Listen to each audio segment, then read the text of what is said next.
So, Bobby, this type of trip is really kind of hard to stay even keel, even though it's still a game at the end of the day on Sunday. I mean, it's again, it's going to be mixed emotions. I haven't really been back there very much in the past, so uh, it's gonna be a lot of fun. Get an opportunity to see Coach K on the weekend, and just treat this like a high level road game, and that's the primary focus really. The other stuff is it's nice. I'll think about it, look up, and see my jersey up there, and maybe see a couple of those banners, but and hopefully that'll give me and the fellas some inspiration. So is the approach more play a narrower rotation and try to win the game versus developmental? I would say that even though I in our last scrimmage distributed the minutes, at the end of the day we were still trying to do what we had to do to win. So I think that'll always guide where your thoughts are in terms of rotation. So I'm going to try a different starting lineup than I did the first game, and I told the team that. So we're still searching to find the right combination and start getting guys prepared to get into the roles that we hope that we see that they'll ultimately be in. But I think as the game progresses, you're most likely you'll see the guys that are doing the best having the most opportunity to get more minutes. Have you been scouting this Duke program kind of similar to how you feel like you would normally just scout any regular opponent during just a normal regular season game? No, because what I do is I have to make sure that we're getting better. We're still not there yet, and we just have to work on our execution at both ends of the floor. We really focused on breaking down the tape of our scrimmage over the weekend, and I mean we didn't shoot great in scrimmage, and our offense didn't function as well as I hoped it would, but.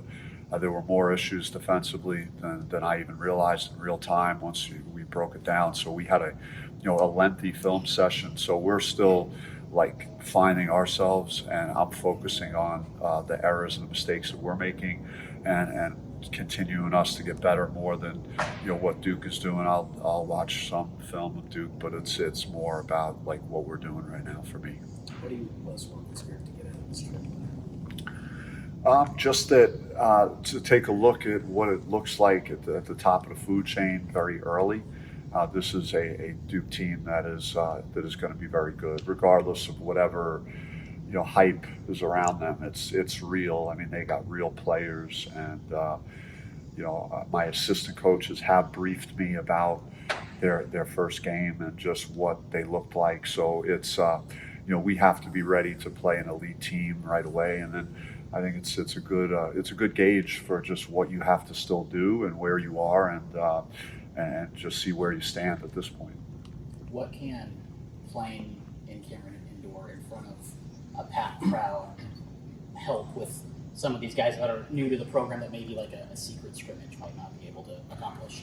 It's just you treat it exactly like a game. What it'll be like.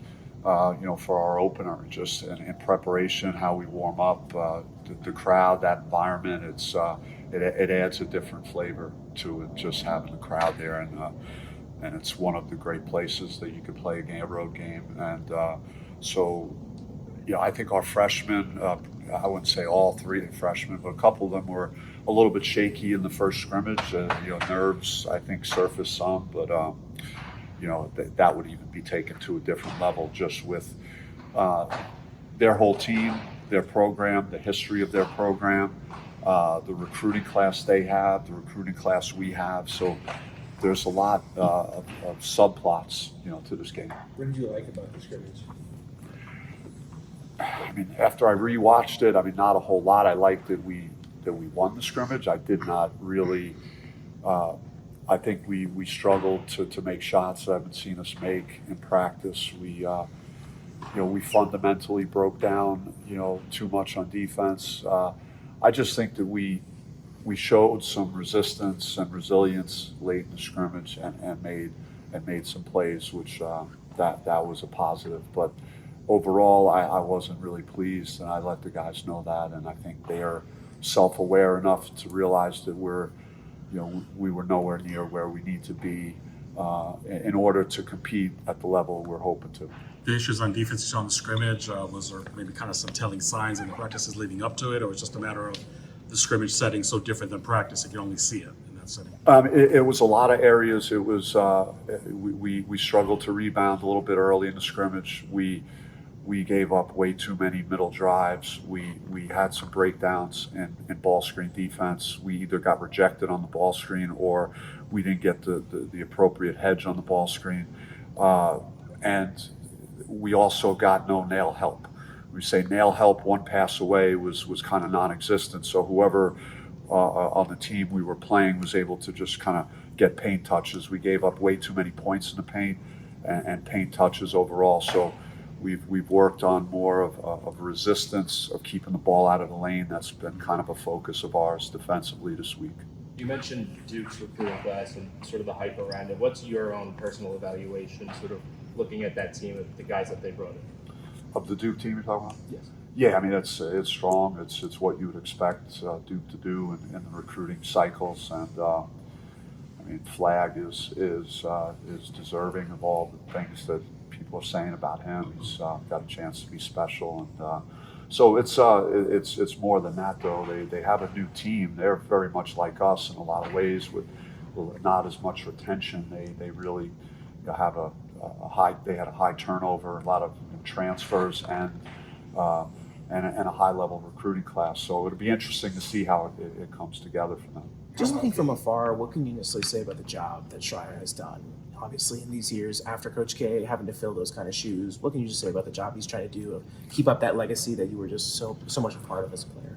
Well, I mean, it's a matter of time for him. It's just the way that program is built and what it's done historically and what they continue to do from a recruiting standpoint. It's gonna put them in a position year in and year out to compete at the highest level. And you know, John has got a great mind for the game, really knows the game, understands the legacy of playing at Duke and coaching there under Coach K, and you know, he's young and he's going to kind of take that thing to the next level.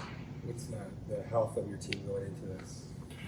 Knock on wood, at the moment we're good. There's nothing really. You know, we've managed to get through a lot of you know, the preseason without anything significant happening. You know, some bumps and bruises and normal things that go on, but nothing that today going into practice that anybody wouldn't be available on Sunday. Austin Nunez had a knee that kept him out a few weeks, but that was a time ago, and he's back, and he was, you know, in the scrimmage on Saturday. Being a part of the Duke culture when you were a player, now heading into year 10 here at ASU, are there specific things about that culture there that you've been trying to implement over your time here at ASU?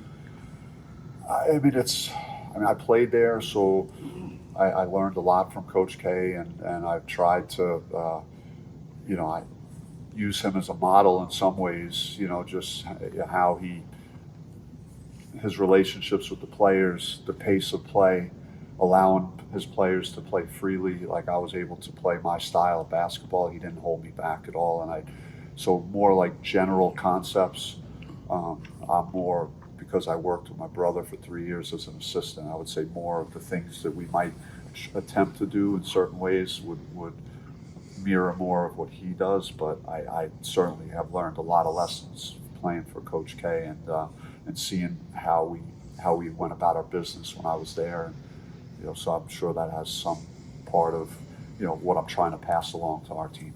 You mentioned at Media Day that this is the deepest perimeter team that you've ever had as a coach. So what specifically about the way that those skill sets mesh makes you come to that conclusion?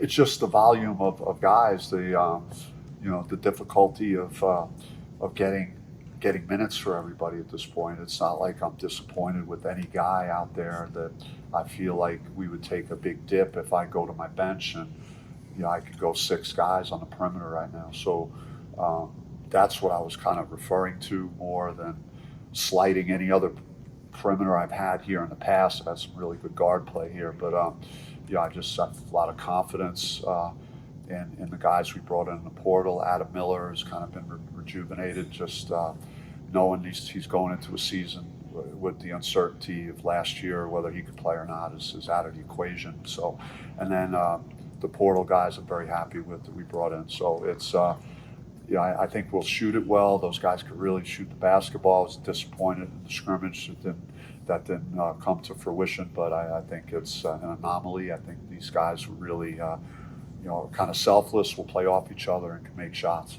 I know you're still trying to figure out. So when you go back and watch the film after Sunday's game, what are some of the areas of improvement that you want to see, and these strengths that you're looking forward to potentially seeing? Well, Duke's got a big team, and if they, I wanted John to have the film. I sent John the film. It's a close scrimmage. You don't usually do that, but we shared it just so he could, do some film work with his team. But like I would be telling my guys to go to the backboard after the first 8 minutes of that scrimmage. We did not rebound well and closed them out. Our transition defense was not where it needs to be as well. And Duke is very good scoring the ball early. They play with pace and they get the ball down the floor quickly. So we got to make sure we get back on defense. And then in half-court defense, our ball screen coverage has got to be better. We got to eliminate as many paint touches as possible. So there were a number of things that we weren't happy about. Our front court did not work in post defense for position before the ball got to them. So there's a lot of things that you learn about yourself on that end of the floor. And then offensively, I think we were a little bit out of sorts and we struggled to make shots, and hopefully that'll improve with this next game. When you look at the role for Adam, do you feel like he'd be a starter like he was last year, or maybe just like that elite six-man off the bench? I just haven't settled in on any starting lineups yet.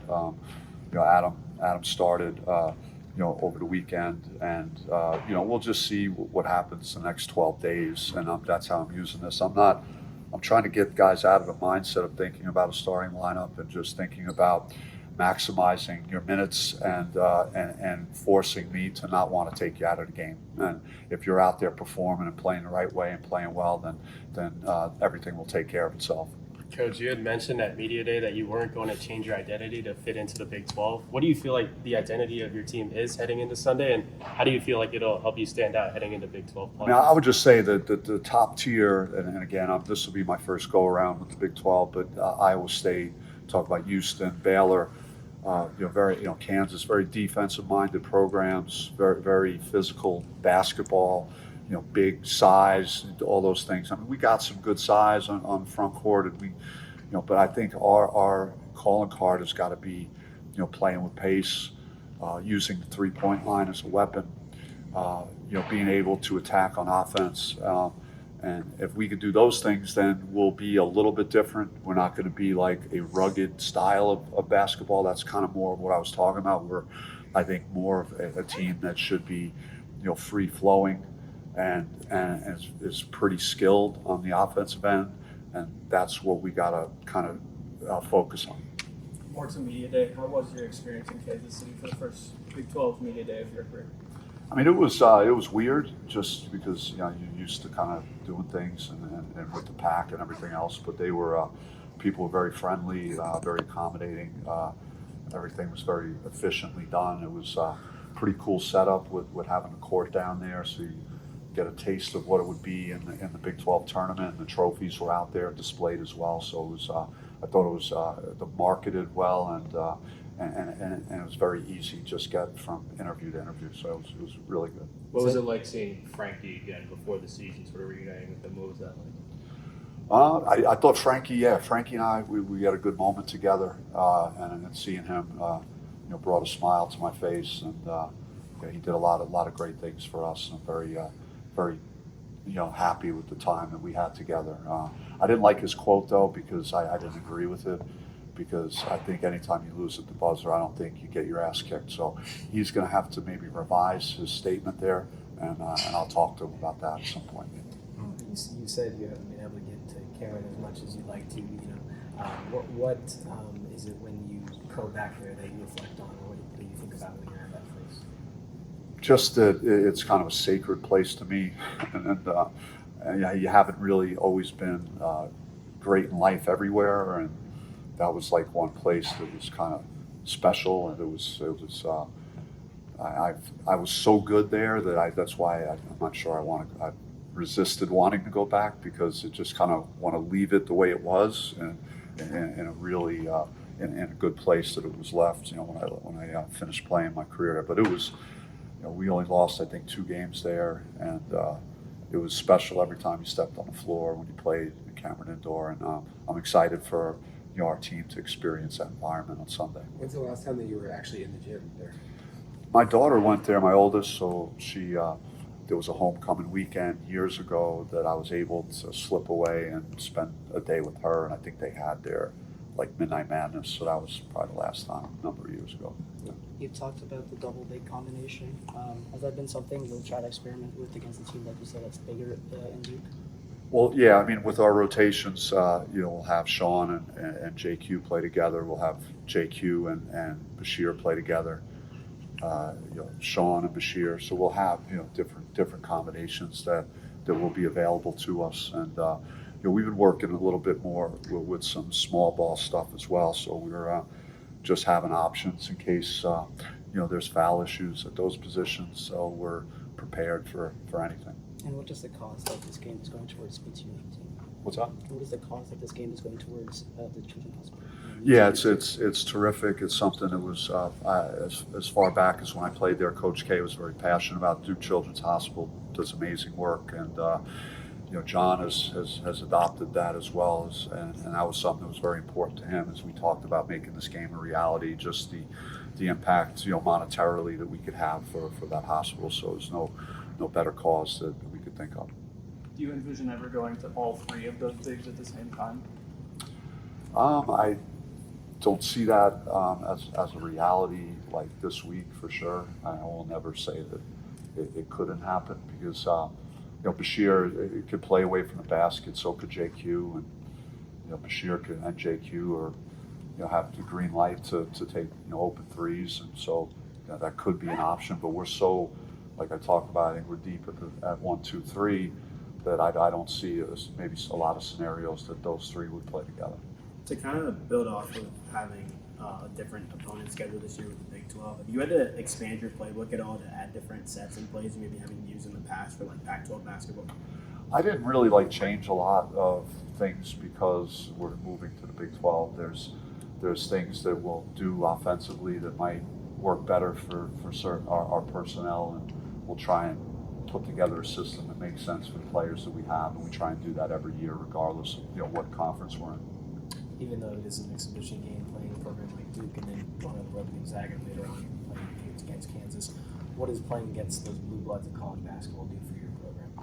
I mean, it's just a great thing for us to get tested this way, and just like I said, see where we stand on Sunday, and then have more film to be able to break down to start getting ready for the real deal. And but yeah, it's going to happen fast. Gonzaga's right around the corner, and so are some other really good games. I mean, Santa Clara is very good this year, and then you go to Gonzaga and GCU at home, in town here right after that. So there's a number of these type of games that are going to be right around the corner. So we gotta put our foot on the gas pedal and get going. We all silly like the mayor.